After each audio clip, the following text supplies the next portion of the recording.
ನಾಗೇಂದ್ರ ರಾಜೀನಾಮೆಗೆ ಆಕ್ರೋಶ ಭುಗಿಲೆದ್ದಿದೆ. ಬಿಜೆಪಿ ವಿರುದ್ಧ ಬಳ್ಳಾರಿ ಭಾಗದ ಕೈ ಶಾಸಕರು ಸಿಡಿದಿದ್ದಾರೆ. ದಲಿತ ನಾಯಕನಿಗೆ ಬಿಜೆಪಿಯಿಂದ ಅನ್ಯಾಯ ಆಗಿದೆ. ಮುಂದಿನ ಚುನಾವಣೆಯಲ್ಲಿ ಬಿಜೆಪಿಗೆ ತಕ್ಕ ಪಾಠ ಕಲಿಸ್ತೀವಿ. ಬಿಜೆಪಿ ವಿರುದ್ಧ ಹಾಗಂತ ಶಾಸಕ ಭರತ್ ರೆಡ್ಡಿ ವಾಗ್ದಾಳಿ ನಡೆಸಿದ್ದಾರೆ. ಸರ್, ರಾಜೀನಾಮೆ ಕೊಟ್ಟಿದ್ದಾರೆ ನಿಮ್ಮ ಬಳ್ಳಾರಿಯವರು? ಇಲ್ಲ, ಒಬ್ಬ ವ್ಯಕ್ತಿ ತಾನು ಮಾಡಿಲ್ಲದ ತಪ್ಪಿಗೆ ಏನಿವತ್ತು ಬಿಜೆಪಿ ಅವರು ಶಿಕ್ಷೆ ಹಾಕಿದ್ದಾರೆ ಒಂದು ದಲಿತ ನಾಯಕನಿಗೆ. ನಮಗೆಲ್ಲ ಜಿಲ್ಲೆ, ನಮ್ಮ ಹೈದರಾಬಾದ್ ಕರ್ನಾಟಕದಲ್ಲಿ ಒಂದು ದೊಡ್ಡ ದಲಿತ ನಾಯಕನಿಗೆ ಏನು ಅನ್ಯಾಯ ನಡೆದಿದೆ, ನಮ್ಮ ಹೋರಾಟದ ಮೂಲಕ ಮುಂಬರುವಂತ ಚುನಾವಣೆಯಲ್ಲಿ ಬಿಜೆಪಿ ಅವರಿಗೆ ಏನು ಈ ದಲಿತ ನಾಯಕನಿಗೆ ಮೋಸ ಮಾಡಿದಕ್ಕೋಸ್ಕರ ಬಿಜೆಪಿ ಅವರು ಅವ್ರಿಗೇನು ಜನರ ತೀರ್ಮಾನ ಕೊಡ್ತಾರೆ ತೋರಿಸ್ತೀವಿ. ಸರ್, ಈಗ ಪಾದಯಾತ್ರೆ ನಾವು ಮಾಡ್ತೇವೆ ಅಂತಕ್ಕಂಥ ಒಂದು ಹಠಕ್ಕೆ ಬಿದ್ದಿದ್ದಾರೆ. ಯಾಕೆಂತಂದ್ರೆ ಅವ್ರು ಕೇವಲ ನಮ್ ನಾಗೇಂದ್ರ ಒಂದೇ ಅಜೆಂಡಾ ಅಲ್ಲ, ಬೇರೆ ಬೇರೆ ವಿಚಾರಗಳನ್ನ ಇಟ್ಕೊಂಡು ಮಾಡ್ತೀವಿ ಅಂತ ಹೇಳ್ತಿದ್ದಾರೆ. ನೋಡಿ, ಬಿಜೆಪಿ ಅವರು ಒಂದು ಫಿಕಲ್ ಮೈಂಡೆಡ್ ಆಗಿ ಹೋಗ್ತಿದ್ದಾರೆ.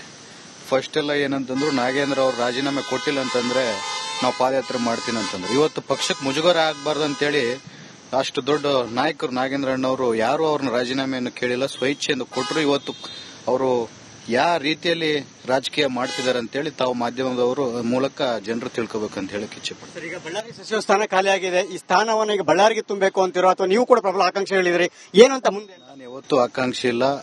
ಹೈಕಮಾಂಡ್ ಅವರು ಮತ್ತೆ ನಮ್ಮ ನಾಯಕರಾದಂತ ನಾಗೇಂದ್ರ ಅಣ್ಣವರು ಮತ್ತೆ ನಾಸಿರ್ ಅಣ್ಣವರು ಅವ್ರು ಏನ್ ತೀರ್ಮಾನ ಮಾಡ್ತಾರೋ ಅದ್ರ ಮೇಲೆ ಹೋಗುತ್ತೆ. ಪಾದಯಾತ್ರೆ ಏನಾದ್ರು ಬಳ್ಳಾರಿ ನಿಮ್ಮ ಕಲ್ಯಾಣ ಕರ್ನಾಟಕ ಭಾಗಕ್ಕೆ ಏನಾದ್ರೂ ಒಂದಿಷ್ಟು ಎಫೆಕ್ಟ್ ಆಗ್ಬೋದಾ ಅಂತ? ಜನರಿಗೆ ಸತ್ಯತೆ ಏನು ಗೊತ್ತಿದೆ, ನಾಗೇಂದ್ರ ಅವರು ಏನ್ ತಪ್ಪು ಮಾಡಿಲ್ಲ ಅಂತ ಗೊತ್ತಿದೆ.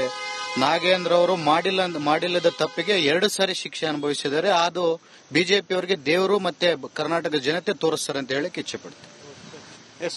ಇದಿಷ್ಟು ಕೂಡ ಬಳ್ಳಾರಿ ಶಾಸಕರಾದಂತಹ ನಾರಾ ಭರತ್ ರೆಡ್ಡಿ ಅವರ ಮಾತು. ಅವ್ರು ಹೇಳುವಂತೆ ಬಿಜೆಪಿ ಅವರ ಈ ಒಂದು ವರ್ತನೆ ಸರಿಯಲ್ಲ ಅನ್ನೋ ಅರ್ಥದಲ್ಲಿ ಹೇಳ್ತಾ ಇದ್ದಾರೆ. ಯಾಕೆಂತಂದ್ರೆ ಏನು ತಪ್ಪನ್ನ ಮಾಡದಂತವರು ಈಗ ಅವರು ಅನುಭವಿಸಬೇಕಾಗಿದೆ ಅಂತಕ್ಕಂಥ ಮಾತನ್ನ ಹೇಳಿದ್ದಾರೆ. ಜೊತೆಗೆ ಖಂಡಿತವಾಗ್ಲೂ ಕೂಡ ಈ ಒಂದು ಬಿಜೆಪಿಯ ಪಾದಯಾತ್ರೆ ಏನಿದೆ ಅದು ನಮ್ಮ ಭಾಗಕ್ಕೆ ಯಾವುದೇ ರೀತಿ ಎಫೆಕ್ಟ್ ಆಗೋದಿಲ್ಲ ಅಂತಕ್ಕಂಥ ಮಾತನ್ನ ಹೇಳಿದ್ದಾರೆ. ಜೊತೆಗೆ ಸಚಿವ ಸ್ಥಾನದ ವಿಚಾರವಾಗಿ ಕೂಡ ಮಾತಾಡಿದ್ದಾರೆ.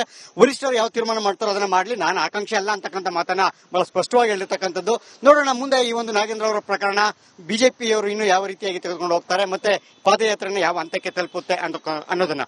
ಕ್ಯಾಮರಾ ಪರ್ಸನ್ ಶಿವ ಜೊತೆ ಸುರೇಶ್, ರಿಪಬ್ಲಿಕ್ ಕನ್ನಡ, ಬೆಂಗಳೂರು.